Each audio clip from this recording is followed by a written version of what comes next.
Good evening and welcome to episode 5 of WOSFL Weekly. I'm your host, Jonny, Baillie, and I'm delighted to be joined this evening by St Peter's manager, Kenny Henderson. Kenny, how are you?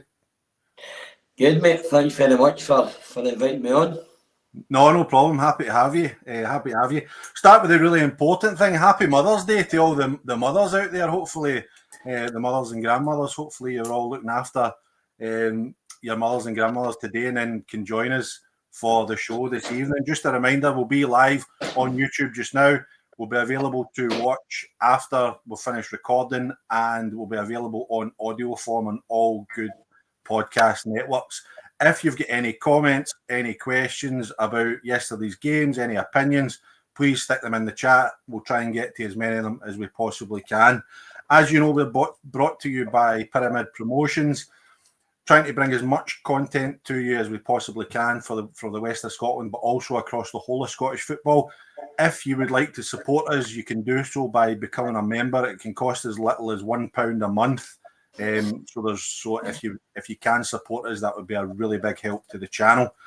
Also, a big shout out to our sponsors, VSN Sport. If you're needing some bespoke kitwear for your team, make sure you have a look at VSN and speak to Gary, and he'll get you guys sorted out. Details are going across the bottom of the screen just now. Okay, Kenny, we've got a scoop. We've got scoopage. I feel like an actual journalist, but I'm not taking any credit for it. So basically, what I've heard, or what PG's heard, I have to say, so I'm putting all the blame on him, and we kind of spoke about it last night, and I says, I'm going to take credit for this. And he says, go for it if you want. I says, no, I'm actually not, because see if in case it backfires. In case it backfires. I don't get the cojones, as they say, to take the time credit for it. So what PG has heard from a very reliable source is that the mooted reconstruction of the Lowland League is going to be confirmed next week. Apparently, there is a Lowland League meeting on Monday, but the word on the street is that they are 70-34, and they only need a majority to vote it through. So it should be good to go. What that means is that we'll see a load of licensed teams moving up from the west of Scotland Premier Division, maybe even the First Division, if it filters down to, say, Coinnan and Irvine Meadow, who I think are both licensed down there. But it's going to have a big impact on the West of Scotland Football League, because we could be losing a lot of teams to the Lowland League West, but also it'll have an impact further down the divisions in terms of promotion and relegation. Kenny, I don't know if you know much about it, but what's your opinion on it? Do you have one? Have you heard much about it? I did hear through Twitter, I think, is this off the back of Brecon City and their moans about possibly the islands? I think Brecon have pushed it because they obviously had to join the Highland League, and I might be wrong, but I'm pretty sure that they've kind of pushed it. But it sounds like to me that the rest are in favour of it. I mean, it would be great from a stance of there's a pathway to move into the Lowland League. Certainly for the west of Scotland. Obviously, it's the impact could be, I wouldn't say severe, but you would need to see the amount of licensed teams and the teams that are ready to move up to the Lowland League. And as you say, that could end up going into the First Division. How the West of Scotland then restructure it in terms of how many teams we've got, how many teams are in a division, promotion, relegation. I'm sure teams that are up the top end, I'd say Division 2, 3 and 4 will be wanting this ironed out fairly quickly so they know what division they're going to be playing in. And equally, if it is going to come down to that, then are we going to bring new teams in? Are we going to start opening applications up to expand the league? Is the West of Scotland get a preferred amount that they want to keep each league to? So there's a lot of unanswered questions if that's going to be the case. Yep, I agree with you. I think the West of Scotland will need to move quickly if they're going to, because when I was in my position as Luger secretary last year, I was at the West AGM, and they were talking about, if a team wanted to apply to join the West of Scotland League, they would have to fulfil at least one season within the amateur leagues in order to show that they can sustain a club. You can't just form a new team and then just jump straight into the West of Scotland League, so to speak. But will they waive that now? Will they just get rid of that? Because if you're looking at going down from 80 teams to potentially 75, round about that. It's going to be a bit, but they also need to be careful because you can't just bring anybody in, you know. No, you want to make sure you bring the right standard of the club in and something that's going to be sustainable. It could be an interesting few weeks ahead, Jonny. I mean, there is teams out there now that are ready to step into the West of Scotland. They've ready their own ground, they've ready their own setup, and I think they're waiting in something like this to open up. But certainly to get 15 in one season, I think that would probably be asking a wee bit much, but that's only my opinion. It would certainly leave the West of Scotland with a lot of rejigging, a lot of thinking and a lot of forward planning to get things moving, because we're only 7 weeks away from the season finishing. Mm-hmm. If something like this is going to happen. Yeah, and we've got a couple of questions for Craig McGee in the chat. So thanks, Craig, for your comments. So he's saying if the Lowland League West goes ahead for the start of the season and it's limited to licensed clubs only, which it will be, can other clubs really complain teams investing heavily in players but not facilities? Well, I mean, it depends who you're aiming that at, Craig, to be honest. I think we all know that there's been teams that have invested, but I think if you look at most of the clubs, I would say most of the clubs in the Premier League, I would say they've invested in facilities. If you look at teams like Troon, I know Darvel did a lot of work when John Gall was there, improving their facilities. Even like teams like Johnston Borough, I know I've got a plan to build up the facilities at the club and things like that. So teams like Glenafton, Cumnock, they've all spent a lot of money getting floodlights and getting licenses and stuff like that. So I think you're right. I don't think other teams can complain, but I think I see teams in the Premier League investing in their facilities. Would you agree with me, Kenny? I think first, yeah, they've anybody that's gone ahead and continually spending in their players without having their stadium in the right manner to be able to move the club forward just doesn't make sense to me. First and foremost, you want to have your stadium ready if something like this was to come up. So it's a no-brainer. Mm-hmm. And Craig's also saying about the West of Scotland should reduce the numbers of teams in the leagues, keep the entry level high for teams to join, own grounds, established fan bases, etc. I think that's an ideal point. I think in an ideal world, that's where we would be. We would only have teams in that have got established fan bases in their own parks and stuff like that. But I would also suggest that you look at teams that have joined the league that have contributed massively in terms of getting promotions and getting up through the leagues and really establish themselves. And maybe you can speak to a bit of that, Kenny, because you've obviously joined a club that's relatively new to the league. So what's your opinion on that? It's hard to... Me joined the league and we've been ground sharing around through. The long-term plan for us would be to get our own ground somewhere in Baillie. But it's not just as easy as getting your own ground. There's a lot of hoops you need to jump through. There's a lot of things you need to have. I've been through various meetings this season myself with Paul on the committee. The amount you need to be able to go through and the things you need to have in the back to get your own ground. And then the amount of money you need just to even get electric cables to dressing rooms, get water on to get car park facilities. I think people underestimate just what's involved in actually having your own ground. It's great for these historical junior clubs that have been there for all these years and they've had the stadiums and they've been able to build on it and make it better and develop it. But for teams like us that are coming into this is only our fourth year. It's something we are striving to do, but it's not as easy as just there's a spare bit of grass, let's go and build a 4G pitch on it and charge Mr. Joe Public £5 to come and watch a game. There's a lot of hoops and a lot of hurdles you need to get through. So I do understand both points. I think if you're in the West of Scotland, I think everybody should be able to have their own ground. I think that should be one thing that every club should have.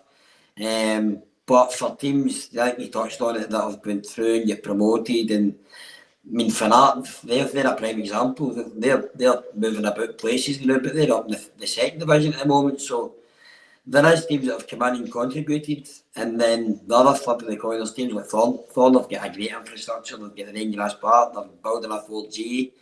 Kilsyth Athletic have now got their own park. So I can see the two stories of it.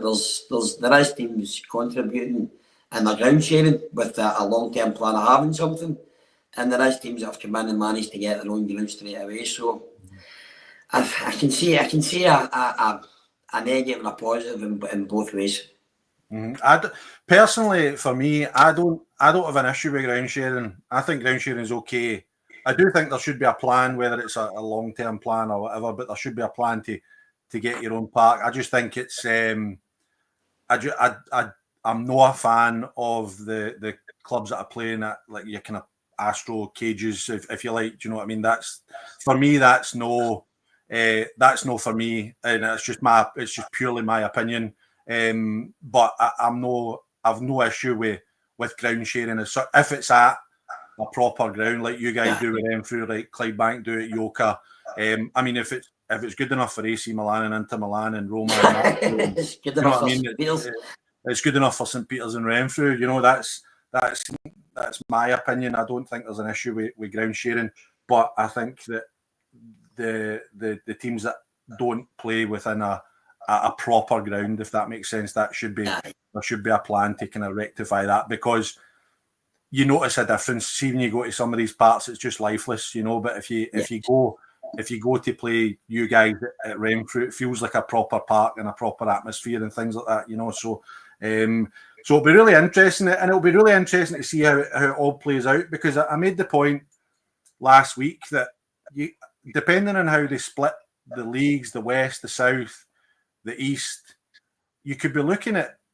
I said last week, I think when Murday was on, that if you're Gordon Moffat, the Clydebank manager, I'm sure that you would rather go to Linlithgow on a Wednesday night than Gallifreydine or Dalbeattie Star or somewhere like that on a Wednesday night, you know. So I don't know if the plan, I'm assuming the plan is to put the West and the South together geographically, but I don't know if that's necessarily a beneficial situation. Do you see what I mean, Kenny? It's going to work in favour of some teams, and as you said, just touching on that subject with Clydebank, there's some teams that are still going to need to travel further than what other teams are. So, it's a hard one. The idea sounds good to get more teams and promote the pyramid system, but if you're still going to end up with crazy Wednesday night travel and people need to get their work on a Thursday morning, I think all these things need to be thought about first before we just dive into something. Mm-hmm. We just got another wee comment there from cycling chainsaw chap. That sounds like an interesting hobby. I'll need to give that a shot. Saying thanks for your comment though. Saying the Lowland League is not as good a product as the West of Scotland Football League. They want the bigger teams to better their product in the Lowland League. I would say that I haven't seen enough Lowland League football to be able to confirm whether I think it's a better football product. But what I would say is it's a better spectacle, definitely in the West of Scotland League, because you've got bigger crowds and better supports and things like that, and more established teams in terms of history and tradition and things like that. But it then enables them to be a step closer to senior football. And I know we're effectively going from 2 going into 1 to 3 going into 1, which then becomes even more of a mind melt. But we'll see how that plays out. But of course, the Lowland League want to better their product, and the West of Scotland Football League now need to look at how they can continue to better their product with other teams around the region. But it'll be really interesting to see how it all plays out. So just to recap, the scoop for PG is that the reconstruction looks like it's going to be confirmed next week, and we should find out a bit more about it in the coming weeks. So keep posted, keep on the X feeds around the Saturday Football Live and the Pyramid Promotions feeds to find out a wee bit more about that. Okay, Kenny, we'll move on to the Premier League. So I'm going to flash the results on the screen here. I don't want to really, I'm not going to labour the point too much at the top. We've spoke every week about Clydebank and the job that Gordon Moffat's doing. They are just winning again. I saw the clip of the last minute winner, which was jubilant scenes for the security guards. I seen. I know, but all I would say is, if anybody was in any doubt of how driven they are to maintain this unbeaten record, that wee clip on X just shows you everything, doesn't it? It makes them. You know, it was great to see. But what I want to do with you, Kenny, just now is focus on the bottom end of the table, because it's getting really tight. We're looking at 4, maybe 5 teams. Yeah. 3 going down. I'm loath to stick Hurlford still in it after the great run that they've been on, but we'll count them for the basis of this exercise. So we're looking at Hurlford, Benburb, Shotts, Darvel, and Gap Cairn. Hurlford had a great win yesterday, and that's them now 7 clear of the relegation spot.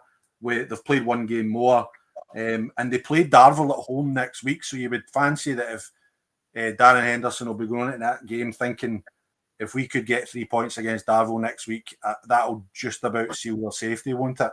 A proverbial 6-pointer, as you say. Mm-hmm. I know.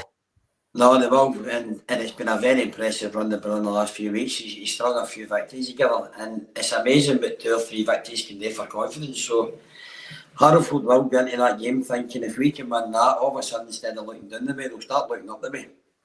I know. And just give them a different mentality when looking into the game. So, but as you say, with Benburb and Shotts and Darvel, there's only a point between them. If Darvel were to take the victory over Hurlford, it just takes it to 4 points as well. It's very, very tight, and some have got 8 games left, some have got 7. So I mean, it's all to play for down there.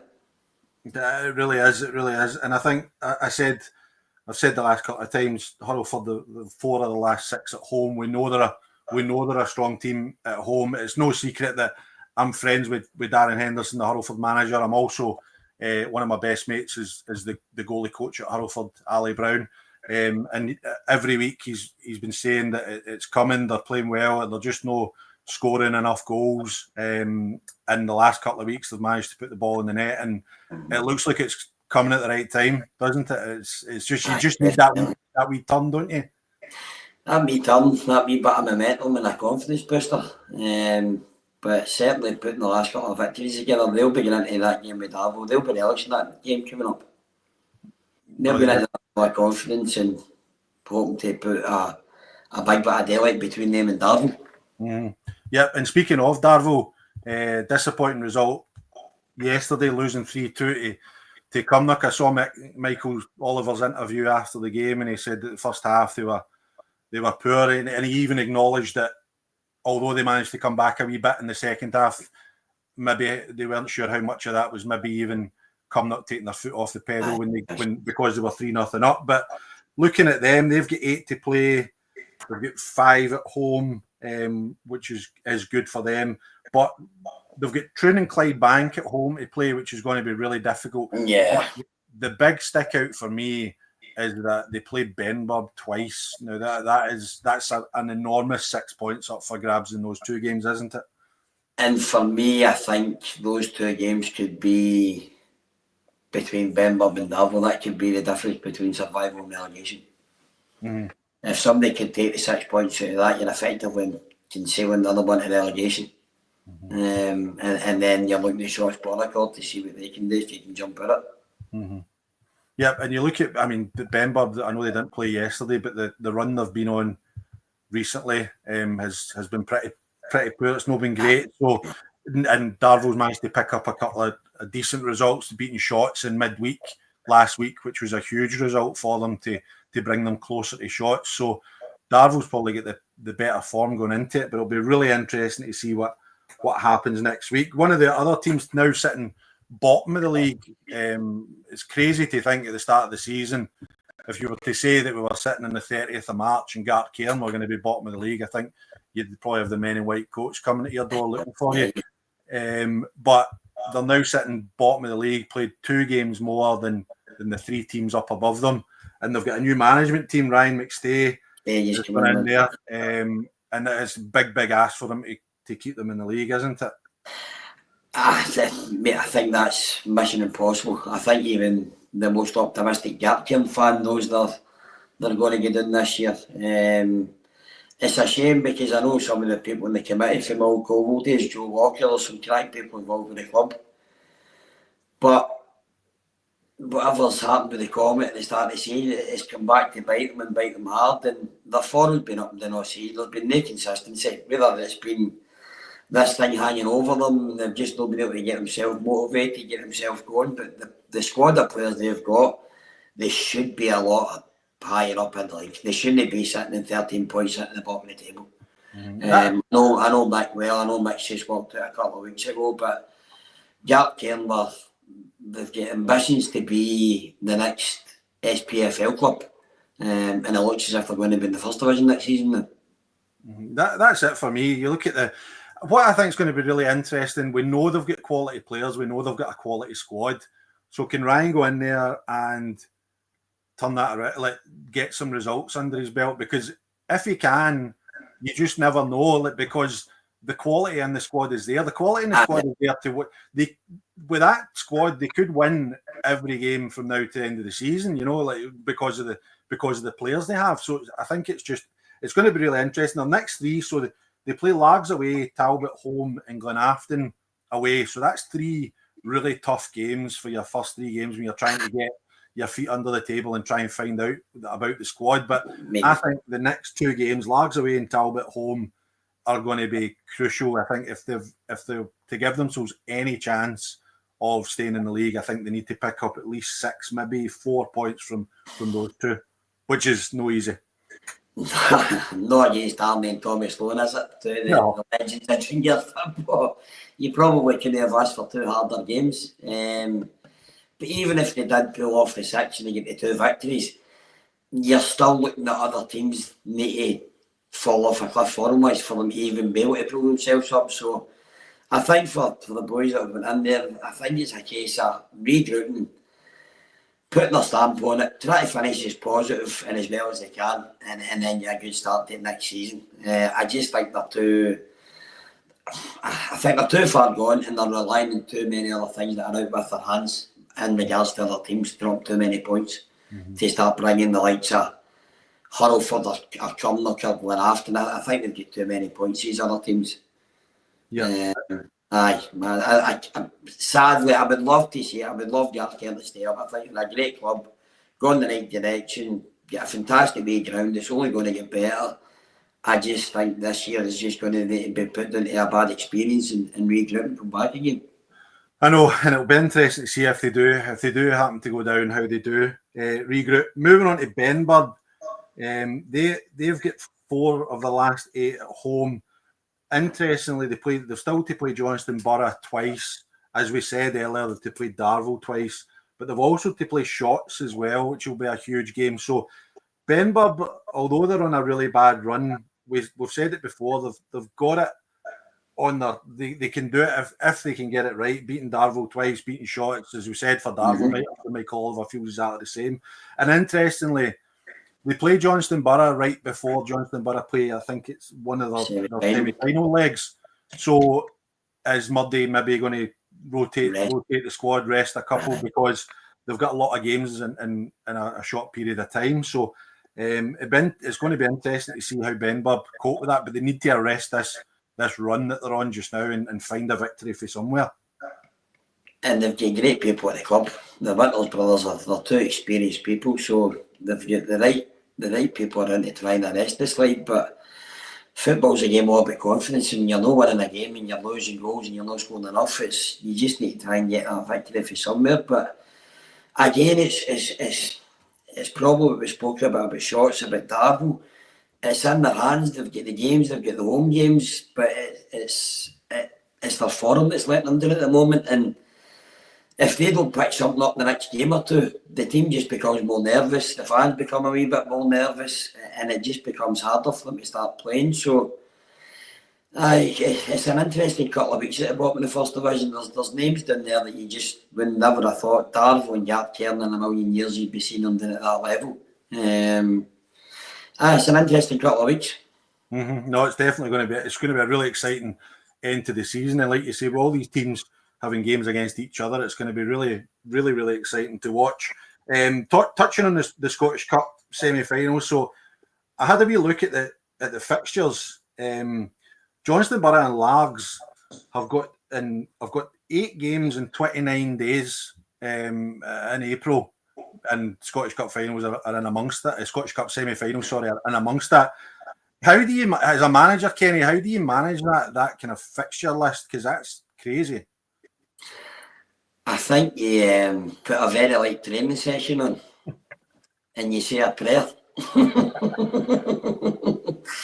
It's a tough schedule for the best. I mean, I'm sure the Borough, they'll have a good squad of maybe 22, 24 players, and I think you touched on it earlier, I think the Bamberg game came up, they maybe even dip in and use some in their 20s just to get through the fixture congestion. The big thing will probably be for Murdo's to win that Scottish. Mm-hmm. So. You might see him rotating some of the first team players with the 20s just to rest them in the league games and keep them fresh for the cup games. Mm-hmm. I know it's just it's a crazy schedule, but I suppose when you get to this end of the season, we're always talking about how do you fix this fixture pile up and all that kind of thing, and we'll come on to that when we come on to the first division, because if you look at Drumchapel and it shows the advantage of having the floodlights and being able to get some games on midweek, because Drumchapel in the same period have got 6 games, which is still relative quite a lot, but they've got a full week between the 2 semi-finals to prepare for those 2 games against Trinent, and that will be invaluable for them preparing for those 2 games, won't it? For a 7-day break will be, they'll be able to come in, muck some tactics, some set pieces, a couple of light sessions, get the physio in, make sure nobody's got any niggling injuries, they're getting them sorted. So that could be the big difference for them winning that and them losing that. So you'd be much rather be in Drumchapel's position than Trinent's. Yep, definitely. And Derek Lang is asking in the chat if we know when the Johnston Borough Darvel incident will be resolved. I'm afraid we don't. We don't have any information on that as of yet. Kenny, have you ever put 6 subs on the park by mistake? I've tried to. I've tried to. Thankfully, the referees managed to stop me. You didn't try on purpose, did you? I did find it very strange when I heard it. It's just one of the things. Football's an emotional game, and sadly we all get caught up in and make odd mistakes here or there. So I'm sure it will be ratified with the league, and what will be will be. Yep, definitely. We'll keep an eye out, and as soon as we hear anything or know anything, then we'll be sure to let you know. Okay, Midtown Sheriff saying the board of the Scotland Football League meet on Tuesday, so I assume it will be discussed then, and we should get an outcome then. Okay, Kenny, we'll move on to the first division. I get a great division, we say it every week. It's a fantastic division to watch. There's so many twists and turns at the top and at the bottom. Renfrew moved top of the league, which is fantastic, on goal difference, and they have played 2 more games than co-winning, but 5 wins in the last 6. Your ground share partners going really well, hoping to get promoted, looking good. I was talking to Jimmy yesterday before he left. Renfrew have had a great season. Renfrew's budget compared to probably 3/4 of the teams in that league is nowhere near it. And for Renfrew to have a season that they're having, scoring the goals that they're scoring, winning games in the style that they're winning them in, they've had a fantastic season, and Jimmy should be taking all credit. But it's a very, very tight league. If I'm sitting at the table now, it was only maybe 4 or 5 weeks ago you were thinking the Rock were a shoe-in for it. Maybe 3 weeks ago you were thinking co-winning were going to run away with it. All of a sudden Renfrew are up there. Athley have got 8 games in hand to get promotion. It's a great league, the first division. It's even at the bottom, top end to bottom, there's some good historical junior teams in it, and it's nice to see the likes of Renfrew up there and the Buffs and Petershill being back up again, and it's a good league. Mm-hmm. I think a team for me to keep an eye on that's hit a real rich vein of form is Rutherglen. 5 wins in the last 6 for them. They're now 2 points off the top of the table. Massive game next week. They play Rutherglen, I think, next week. Rutherglen play Renfrew next week, as far as I can see. But really importantly for Rutherglen is 6 of the next 7 is against teams that are in the bottom half of the table. So if you're looking for a team that could make a run, then maybe Rutherglen could be that team.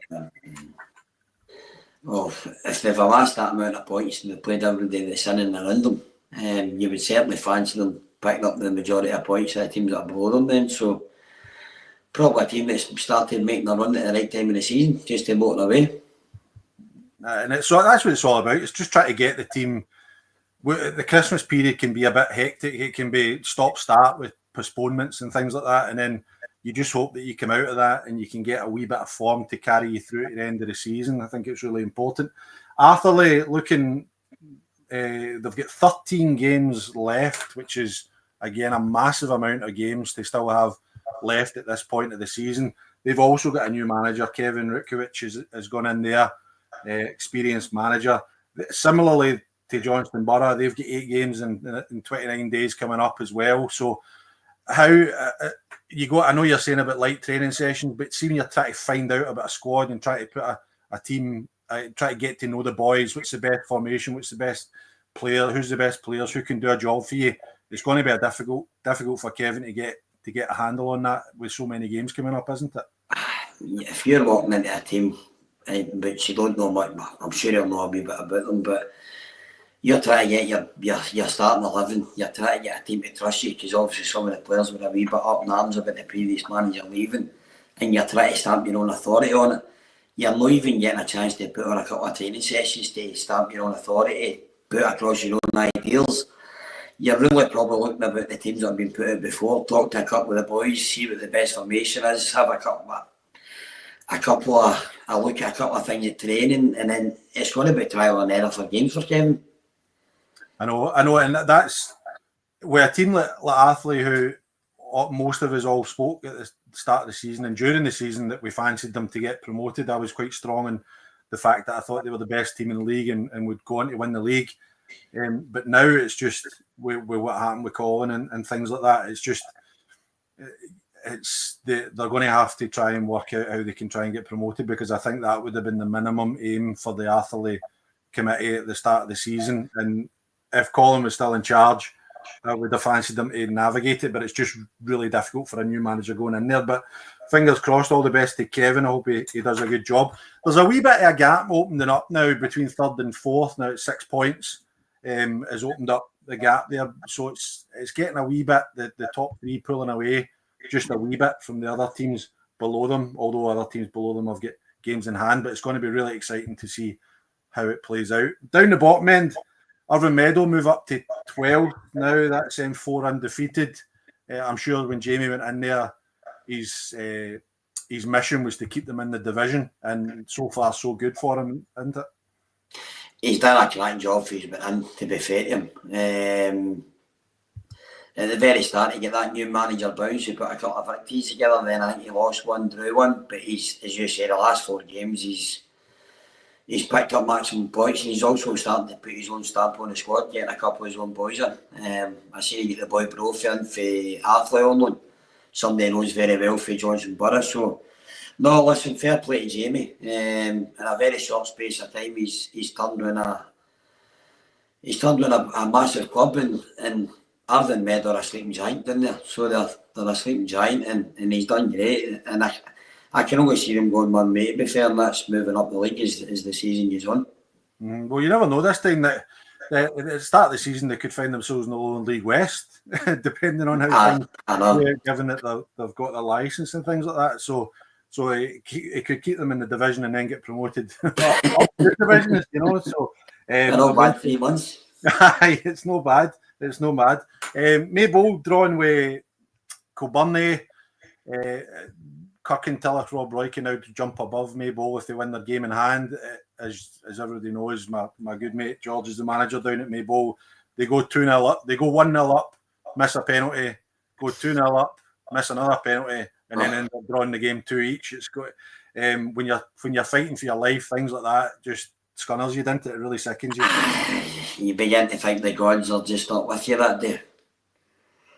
It's a bit of a sickness when you're 1-2 and up, and you're missing one penalty bad enough, but missing 2 in a game, and then you fail to take all maximum points on it. That draw starts to feel like a defeat, and again it's the morale of the team that affects after that. So that'll be a hard one for them to pick the boys up and get them going again. But again, it's in their hands. They are a very good team, Maybole. I think they're better than what they've shown, to be fair. No, well, they've had that. They had a bad middle of the season where they lost a lot of players, and a lot of their better players had to get sold to kind of balance the books and things like that. So it's been a tough old shift for for George just trying to get a team on the park, never mind competing. So it's been difficult for them. But I thought yesterday they were on course to pick up a really valuable 3 points and probably drag Kilbirnie right into it when we were talking about them getting possibly promotion candidates. But it'll be, again, really exciting, really interesting to see how it plays out in the first division. So we'll move on to the second division, and then we'll cover the second division, and then we'll find out a wee bit more about you, Kenny. So second division, I was at Whitlets v Muirkirk yesterday, which was a lovely day for it. I don't know, you look at your window today and you don't know what's happened, but I think the conditions played a big part in all the games yesterday. But the conditions weren't great for both teams yesterday. But it was an interesting game. I actually thought it was quite an enjoyable game to watch. Both teams try to play football the right way. I would say first half hour, it looked to me that they were playing very similar formations and just kind of cancelled each other out. And then Muirkirk finished the first half, I would say, the better side, had a couple of half chances. And then Whitlets came out, made a couple of substitutions early on in the second half that really changed the game for them, and then went on to win 2-1. I would say, looking at Whitlets, they had a shocker last week, getting beat off Maryhill quite comprehensively. So it must have been really important for Graham Neal and the boys to get back to winning ways as quickly as possible. And probably vital, as you've got Nielsen and Muirkirk that are breathing down their necks for up there. So it was a very much needed and well responded 3 points for him yesterday. Mm-hmm. And they've had a very good season, Whitlets Victoria in the whole. So you'll be hoping that was just a one-off game. Mm-hmm. Aye, definitely. We've got Bobby H in the chat asking how good Jordan Boyd is. 32 goals this season, Whitlets striker. I think Jordan at this level is excellent. I know he went to Irvine Meadow and didn't quite work out. But for me, I think he's at this level, second division, first division. I'm always impressed when I watch him, not just his finishing, but he's always on the shoulder. He's excellent in the air. He holds the ball up really well. See, when you've got somebody in your team, Kenny, I don't know if you've got somebody like that in your team that you can rely on to score every week. It's such a benefit, isn't it? And sometimes in the tight games when you only create that one chance and you know that this boy, if it lands at his feet anywhere near the goal, he's going to put it in the back of the net. Jordan's a boy I know well through the last few years. He could be playing at a higher level, but Whitlets suits him. Everything, he just likes it there. He hit the ground running for the start. He had a bad experience at the Meadow, but he's bounced back in some style. And I think he's going to go into bigger and better things as he goes on. And there's a lot to be said for that. Just being, see, if you're comfortable, you're enjoying your football, you're enjoying going to training. There's so much to be said for it. You don't. I know everybody always says you want to try and push up the levels as high as you can, etc. And I do get that. But see when you're playing part-time football, you're playing for a hobby. You know, you want to enjoy it. You want to be comfortable, don't you? I think that's. People, see when you're in the second, third and fourth division, people should be playing for the enjoyment and making sure that you can, it shouldn't be about money. And I know there is money kicking about in certain divisions, in certain leagues, in certain teams, but if you've got an environment like Jordan's found at Whitlets, where he's thriving and he's scoring goals and you see him playing with a smile on his face, why would you swap that just for the sake of making an extra 30 quid a week or whatever it's going to be? You're a part-time footballer, you're a semi-professional footballer, he's in the season, his life. And I think that's the message you should probably put out to a lot of boys at the moment. If you find a team where you're playing well, you're enjoying it, you're smiling in it, you're appreciated in it, why trade that in for something else where you might go, no like it, and all of a sudden you're away looking for something else again? Couldn't agree more.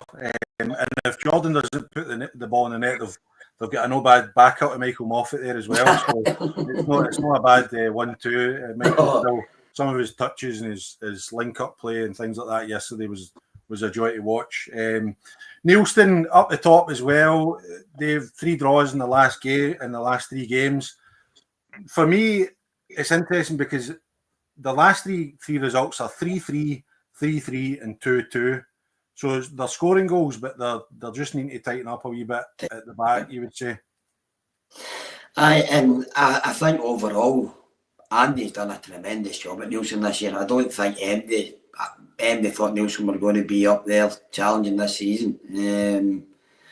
But they've deserved it. They've week in, week out, they've been plucking at the results, getting the victories. But you look at the goals, 465 and goals conceded 36. It's not the worst out there. So maybe just needs to tweak a couple of things in training, or maybe a couple of set pieces, or just watch things back. But I think Andy's had a cracking season at Neilson, and I'm sure he'll be bouncing back in the next couple of weeks. And Whitlett's playing Neilston next week, which will be a cracker up at Briggerlee. So that'll be a great game. If you're in the local area, I would definitely recommend going out to try and watch that one if you can. The third team up the top end, Muirkirk, we've got 6 of the last 9 at home, which is going to be really beneficial for them. Home advantage is key for them. I think I was impressed with how they played yesterday. I can see them winning a lot more games than they'll lose. And as we've spoken about with other managers, Ross Cusick, friend of the show, he's done a great job up there as well, hasn't he? Ross has done a fantastic job. When Ross went into Muirkirk last year, I think they were a kind of mid-run second division team. They weren't going anywhere. They weren't getting relegated. They weren't getting promoted. He took his whole Benburg team, who won everything at 20s, went in there last year.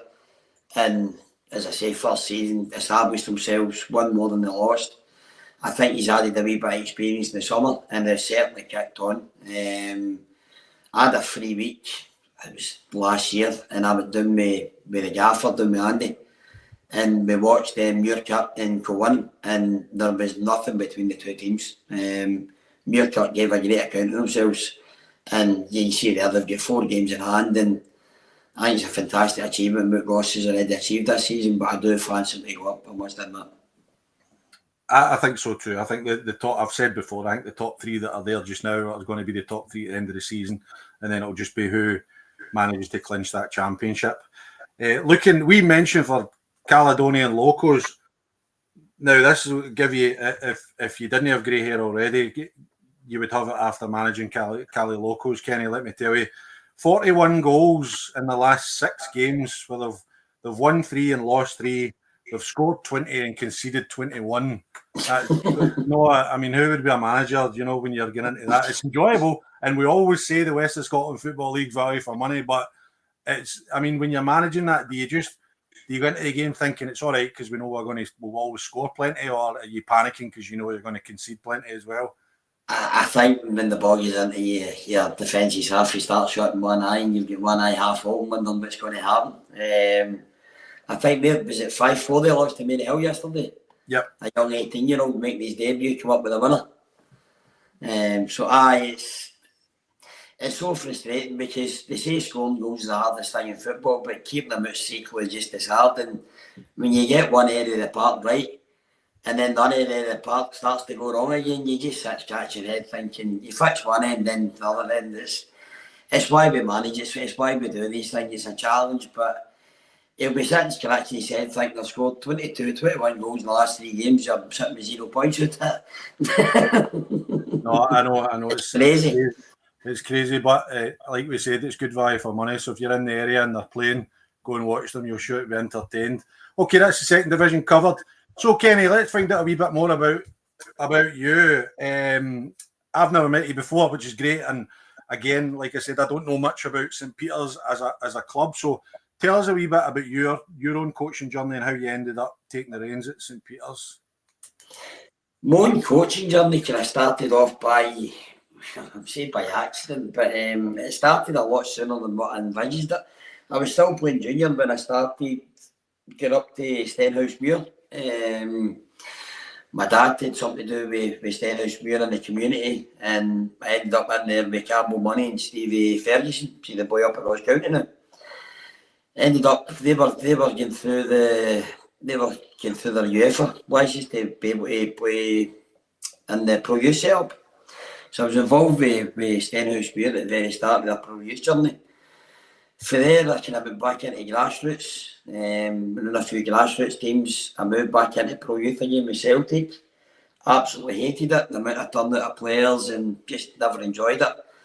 And then I spent I think it was about 7, 8 enjoyable years down at Bonnet, down in Ayrshire. Helped him through the whole thing when they were going through to get their own ground into the Cali League, the Cali League into the Lowland League. And then kind of moved away from Ayrshire, came back up the road, settled in Paisley. I got involved with St Peter's through my son. He was playing with one of the teams. I was helping out. JD had just won the first ever 20s league as he was put in. JD was moving up to the seniors. They were looking for somebody to take the 20s. They knew I had a wee bit of experience.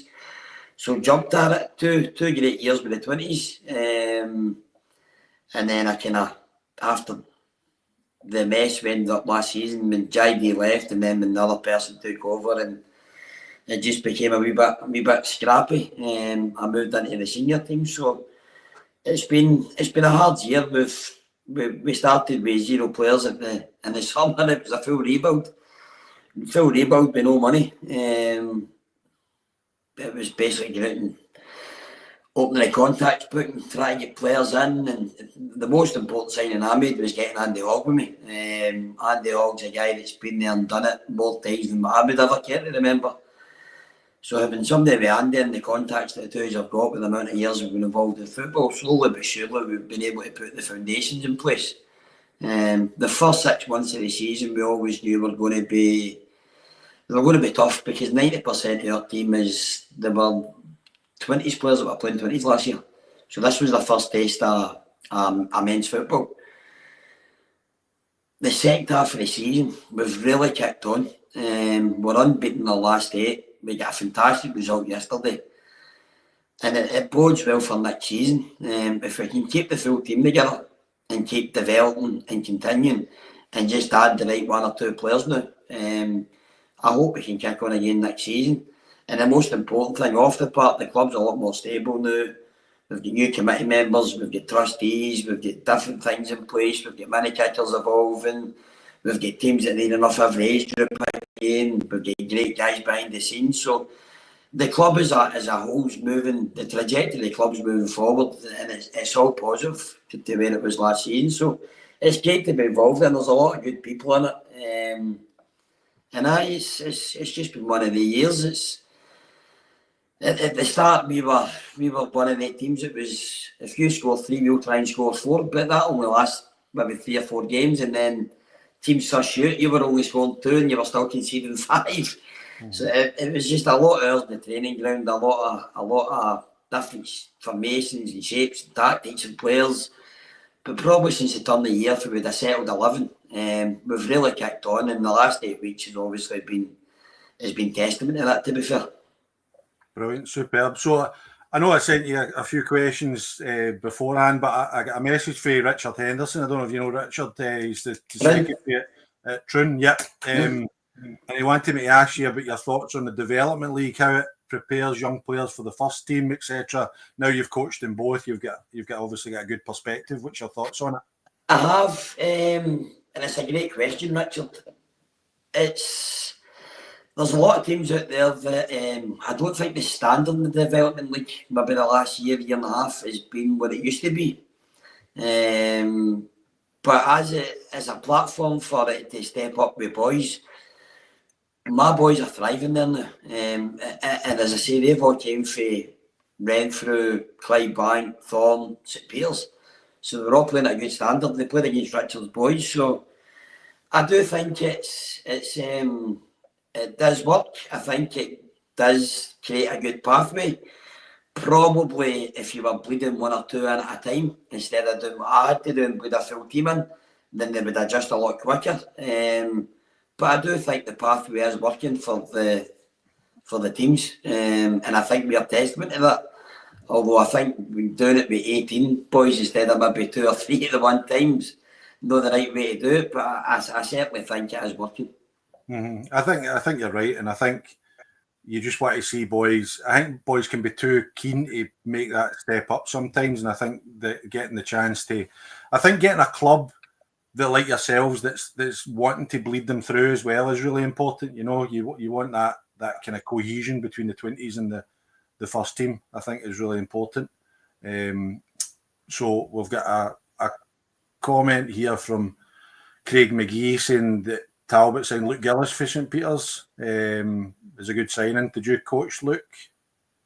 No, that was John Dell, JD and Neil. I watched him several times. He was an absolute cracker. He was a standout in the 20s. He had a great first year in the first team, and then he went to Talbot, and I hear he's still doing great things. Mm-hmm. No, it's great. It's great. One thing I think we've always said about Tommy Sloan, the Auchinleck manager, is his ability to go and pluck boys for the lower divisions and turn them into Auchinleck Talbot players, which is great. Right, if you had a magic wand, which one thing you would change about the West of Scotland Football League?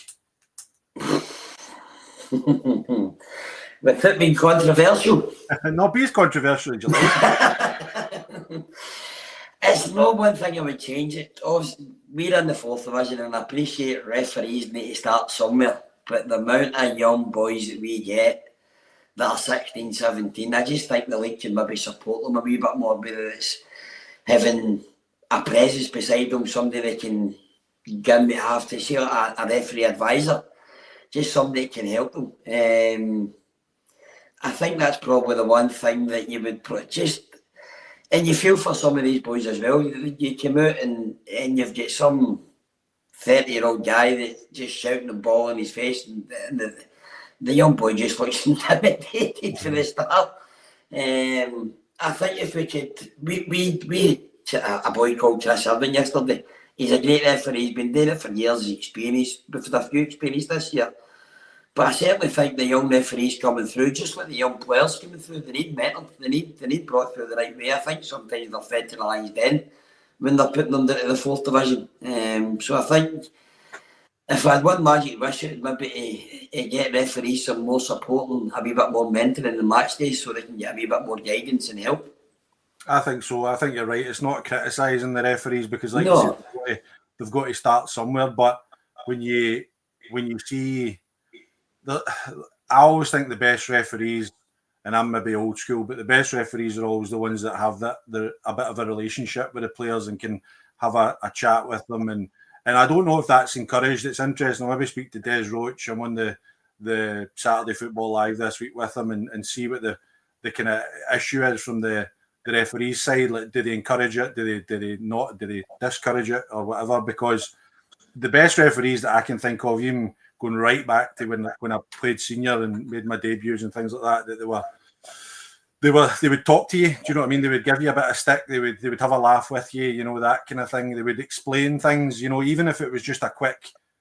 I remember, I'll tell a story. We played Forfar when I was in a pre-season game, and I don't know if you remember Paul Tosh that played up front for Forfar, but the ball went over the top, and Paul's blatantly handballed it, and then volleyed it off the bar, and it's out for a goal kick. John Robotham was the referee, and I turned around and gave him dog's abuse for not seeing the handball. And he shouted me over, and he just very calmly said, "Listen, big man, if I can't see it, I can't give it. Away you go." And I've not got an answer for that, you know, because he's being honest. Like, you can't say anything, and it's just having that wee bit of conversation, I think, would make a big difference. So, just to finish up, Kenny, what's your ambitions for yourself and for St Peters in terms of the next few years? Is it a long-term project you see in there?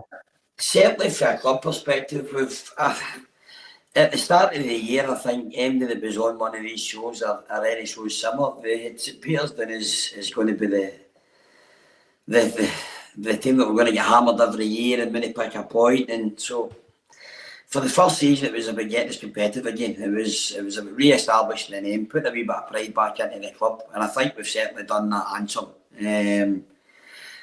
I think next season we need to be able to get in about the top 6 positions. If we get to the top 8 this year, top 6 next year, maybe a wee tilt up higher, and then the third year you've got to be looking at promotion. You need to take it in a 3-year cycle. So this year was a full rebuild. Second year, try and break into that top 6, and then the third year is definitely in a bit of promotion. Brilliant. No, superb. That'd be the next 3-year plan anyway. Aye, absolutely, and I think it's wise. I think you've got to plan ahead, especially if you're at clubs that have got lesser budgets and things like that than teams run about. You've really got to make that kind of longer term plan. But listen, Kenny, thanks for sharing. It's definitely educated me. Hopefully everybody listening or watching along has enjoyed that, because I've certainly enjoyed finding a bit more about you, Kenny, and about St. Peter's as well. Okay, if we move on to the third division, there's only really one place to start here, Kenny. Lugar 9, Wishaw 4. Have you ever been involved in a game like that in your entire coaching career? Thankfully, no. It's one of the, you're in the dressing room after the game and you've got the phone and you're scrolling through. So you need to take a double take. I'm like, did I see that right? And you're like, bloody hell. It was, a weird scoreline. Wishaw have had a great year. It's different. Obviously, a couple of things haven't worked out for them. But Lugar, they were just ruthless yesterday, scoring 9 goals. Your mate must have been loving it. Well, he's not there anymore. He's doing it at Maybole now, sure. So, but it's new. Chrissy Vance is the new manager in at Lugar. But absolutely crazy. It's that bad. I even thought about, see my wee ticker at the bottom there. I thought about writing the words 9 like they do just to make it stand out in the BBC and the Sky Sports and things like that, just to illustrate it. So, I know a crazy scoreline. I'm sure Chrissy will be delighted at getting the win, but scratching his head at that kind of result is crazy. But if we look at the top of the table, I would say Ardere losing yesterday is probably the kind of biggest shock of the day, going down to Glenvale, which was a bit of a shocker. But like we spoke about with Graham Neal at Whitlets, he'll be looking to regroup this week and hopefully turn that around as quickly as possible, and they'll let that become 1, then 2, then 3. I know Sean really well. We played him in pre-season and he's got about 3 or 4 of the ex-Bonnet boys that are playing in his team. I must admit, when I seen that result, I was shocked. Delighted for Lewis, delighted for Glenvale, local team, getting away through to Deep Dark Ayrshire and picking up the 3 points. It's a great 3 points for them, but I know Sean will be bitterly disappointed at that. And knowing the way he is, I'm sure he'll have the boys regrouped at training this week, and he'll be make sure it was just one of the games, get it erased for your memory and let's refocus, regroup, because they've had a great season. Again, I don't think many people seen Ardere being in the position they were in at the start of the season. So I think Sean's done a great job, and I'm sure he'll be eager to erase that defeat of the weekend and as you say, make sure it's just a one-off and they kick on again this weekend. Mm-hmm. And I think below them as well, opening the door with Greenock and Ardere losing, Kilsyth Athletic are on a really, really good run at the minute, and with Baillie Hanlon announcing he's leaving at the end of the season, it could turn out to be a wee bit of a fairy tale if he could get them promoted before he exits. I think Bailey's done a tremendous job. Anybody I've ever heard speaking about Baillie on any podcast, they've always spoke how highly of him, how he always tries to play football. He's done a great job. Obviously, he came out the 4th division a couple of years ago. He's stabilised for a year, and he's moving Kilsyth in the right direction. To get 2 promotions under your CV at such a young age would be a tremendous thing for Baillie himself. And how he's going to leave the club, he's going to leave them in a fantastic position. But it looks at possibly in the 2nd division. And again, the great thing about Kilsyth, they've got a couple of fantastic youngsters coming through. I've just been very lucky to sign one of them yesterday, get them in on loan for the rest of the season. So, no, Kilsyth they've got a very good squad. They've got a very exciting 20s coming through. They've got a very good 18s coming through. And they're one of the 18s that have come into the pyramid system. They've offered something, they've got their own wee ground. And it could be a fairy tale for Baillie if they can just go over the line with this one. Yep, and another team that I think everybody would be tipping for promotion at the start of the season is Threave to go down to Glasgow Perthshire. Perthshire were 8 without a win going into yesterday's game, and then beating Threave pretty comprehensively 5-2 is a massive result. It's a great way to kind of curb your bad run, is to go and beat one of the promotion contenders. But looking at it from the Threave point of view, I think, I mean, I might be wrong here, I might be completely wrong. Please let me know in the comments if I am, but I think this happened last year where Threave were going really well and then hit a really sticky run around the kind of towards the back end of the season and then missed out in promotion, and they'll be trying to hope that doesn't happen again if it does. Aye, I mean, I'm sitting looking at it now. Obviously, they've got games in hand, but at this stage of the season, I think I would rather have the points in the bag and the games played than sitting having the games in hand. I'm not really sure. I can't comment rightly or wrongly if the same thing happened last season. But they are sitting very handily placed. But again, it wasn't the greatest result of the weekend. They will need to put 3 points on the board again, because what you don't want to do is let that slide into 2 and 3 games, because at this stage of the season it can be uncoverable. You can just lose your way altogether. And there is teams round about there that could maybe leapfrog them. I mean, look at it, only 3 points behind them.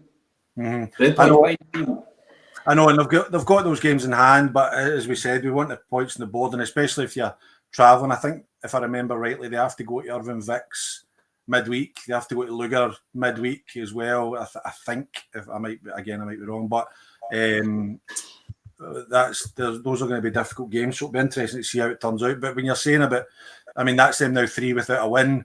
And similarly, you're looking at Greenock now 5 without a win, although they've had 3 points in that. So it's no like, I don't think it's panic stations for Gary Fleming and the boys up there, and they can still go second if they win their game in hand. So they're no panicking, but you just don't want that to become a habit, like not managing to go over the line and win games. No. Gary's done a great job doing it. You know, we played them in a friendly just after the New Year. Great team, great setup, great committee, very well backed. But he'll not be panicking yet. But when you start to get near to getting over the finishing line, you just want to get there. When these wee gaps start appearing, these wee weeks go by without a win, and it's a draw, a defeat. It's just a mentality thing. It sets in, the pressure kicks in, and you just want to start picking the points up. So I'm sure he'll be hitting the reset button on Tuesday training and just tell these boys to forget about the table, forget about everything else, and just clear their minds and go play football on Saturday and just take it back to basics. Yeah, I agree. And I think looking at the bottom of the table, similarly, it's pretty tight down there. Glasgow United did a great win yesterday, and also Girvan winning away to Funart. So it's really important to keep that gap between them, because I know Glasgow United have got games in hand, but a massive win for Girvan, 2 in the bounce. Great for Dean Keenan to look to keep the side in the division. And Glasgow United, they've got the talent in the squad, you would think, and results like yesterday's probably more like them than it's been in the last few weeks. I mean, you've got David Goodwill and David Templeton on your side. You would like to think you'd be finishing better than 13th place in the 3rd division. Sean Kelly's a great guy, obviously the old Shelton Juniors. I mean, you're sitting there, they've only played 19 games. They're 5 points away from going 11th. But I'm sure Glasgow United will be fine. But it is tight in there. I think that was an important one for Girvan, just with Vale leaving. Irvine Vicks have had a wee bit of a bounce since Ben's went in there. Ben and Nick. They've put a couple of results together again that's kind of seen them put up to 18 points. But I don't like saying it, but I do think the teams that are occupying the bottom 3 at the moment might just be the teams that come down to the 4th. Mm-hmm. No, I don't think you'll be far away with that, Kenny, to be honest. Okay, we'll move on to the last but not least, the 4th division. And we'll start with you, boys. Kenny, great result for you yesterday. How was it? It was a fantastic result. The boys were excellent. We started the game really brightly. Mitchell Rooney scored an absolute cracker 10 minutes into his debut with a half volley just over the keeper. But after about 10-15 minutes, the experience of Kenny Marshall and various others, Knightswood just kind of took the sting out of the game, and they started passing it about us, and they became the better team. And I said in my manager's comments that the half time came at the right time for us. It let me get in, and let Andy get in, it let us regroup, change a couple of things, swap a couple of people, change personnel, change a wee bit of shape. The second half came out, and we got off to the worst possible start. Kenny's fired on a connecting free kick 5-6 minutes into the second half. But this is where I've seen the change in my boys now. See, with 6 months experience behind them now. And games like this before, we would have folded and we'd have probably lost it. But instead, we actually rose to the occasion again, and we clawed our way back into it, and we started winning the 50-50s. We started picking up the second ball. We started passing it about. We started pressing high up the pitch. And the second goal is, I mean, Michael, the 2 goals that we scored, Michael, he'll not be happy with the defending on them. But the second half, Mitchell's pressed the keeper and the defender. He's caused him to make a mistake. He's managed to peel off him, play with Lehman, who's an empty net to roll the ball into. But I just think yesterday, defensively, we were absolutely outstanding. Nights went through everything, the proverbial kitchen sink for the last 10 minutes to try and get an equaliser. But the boys were tremendous, and it was a great victory. And I think we fully deserved it. Knightswood were very complimentary after the game. Michael, right after the game when he was away, sent me a nice text message at night. Gary and Angela from Knightswood sent lovely messages. It was a great victory, but we need to put it in perspective. It's only 3 points, and if I don't go to Kello this week and pick up another 3 points, then it means nothing. So we need to make sure we kick on. I know we touched on it just before we came on air. That's us now 8 unbeaten with 6 victories and 2 draws in the last 8 games. So we've certainly turned a corner, but every time you look at the league table, the teams above you just keep winning and winning and winning. So you don't feel as if you're getting anywhere. But the division's so tight. I think it's one of the divisions that MD can be MD in a day. I don't think there's much between a lot of the teams, and we're seeing that with some of the results yesterday. Yeah, definitely. It was a great result, and I heard Michael on the radio. It was great of him to still come on. We were actually speaking about that, him and Adam Hopes at Drumchapel still coming on to the radio show on the Saturday, giving us a wee bit of insight despite losing games is great. Shows a really good bit of sport. But what you guys did was you opened the door for Port Glasgow to walk through it, and made it another really good result, winning 4-1 away to Eglinton, and that then moves them to within 3 points of Knightswood. So after looking like it was going to be Knightswood at a canter, it's now looking as if it could be in it. I know Michael Pender, Knightswood manager, wouldn't have wanted me to say that, but it was looking that way at one point. But now Port Glasgow have got a wee bit of momentum, and they can see them in touching distance now. The Port have they've been relentless. To actually use what Michael Pender said last night, the Port have been relentless. And they're scoring goals for fun. They're playing some tremendous football. They've got, I can't remember the boy's name. They've got a wee guy in the middle of the park. I called him the Port Messi that day. He just tore us to shreds. But they're a really good football team. No, they knock it about well. They play it the nice wee try inside. Everything's on the deck. They've got a young team. They've got an exciting team. They play it the right way. It's not the old historical Port juniors and hairy backsides and in your faces. They are a very, very good football team. And listen, with 6 games to go, with 3 points in it, there's everything to play for. No, absolutely. I think it's going to be really, really exciting to see how it plays out and towards the end of the season. The third promotion spot is really, really hotting up now. Kello have had a really good run of form, 9 unbeaten.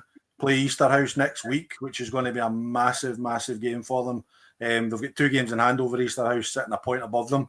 If they could beat Easterhouse next week away from home, that would be a massive step towards securing that third promotion spot, wouldn't it? Looking at it, with 2 games in hand, if they could win next week and go, was that 5 clear with 2 games in hand, it would be a tall order to ask Andy to come back for that.